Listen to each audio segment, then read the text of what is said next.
வயசு இருக்குங்கம்மா? எனக்கு 68. 68 வயசு. இது என்ன ஊருங்கம்மா? மங்களாபுதூர். மங்களாபுதூர். பரவாயில்ல. போண்டா பச்சி அவங்களாம் யார் ஸ்கூல் குழந்தைங்களுக்காக போட்டுட்டு இருக்கிறீங்க?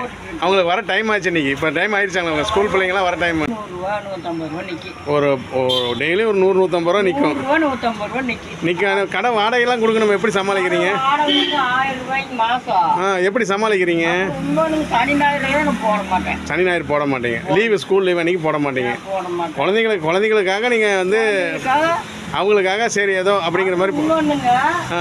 ஆயா வேலையிலிருந்து ரிட்டையர் ஆகிருக்கு. ஓ, ஆயா வேலையிலிருந்து ரிட்டையர் ஆகிருவீங்க. ஸ்கூல் ஆயா வேலையில் அங்கனகவுண்டம்புதூர் இருந்தேன் சக்தி யூனியனில். அப்படியா? சரிம்மா. அப்புறம் மறுபடியும் அதே குழந்தைகளுக்குள்ளேயே இருந்து பழக்கப்பட்டுடுச்சு. அப்படியாம்மா? சூப்பர் சூப்பருங்க. உங்கள் பேர் என்னங்கம்மா? தங்கமணி. 5 ரூபாய்க்கு 4 போண்டாவா? பார்க்குறேன்.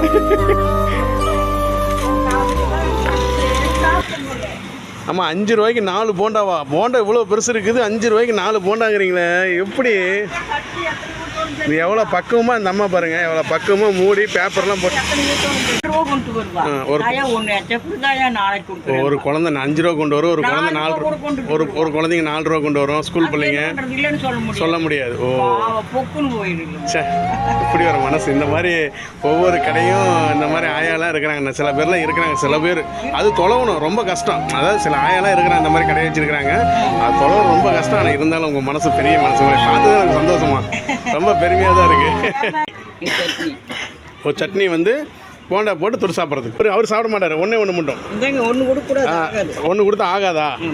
வாங்கம்மா, காசு வாங்கிங்க. சரிங்கண்ணாம்மா. சரிம்மா, ரொம்ப சந்தோஷம் உங்களை பார்த்தது. உங்களுடைய தொழில் சிறக்கட்டும். நீங்கள் இன்னும் நல்லபடியாக வரணும், மேலும் மேலும்.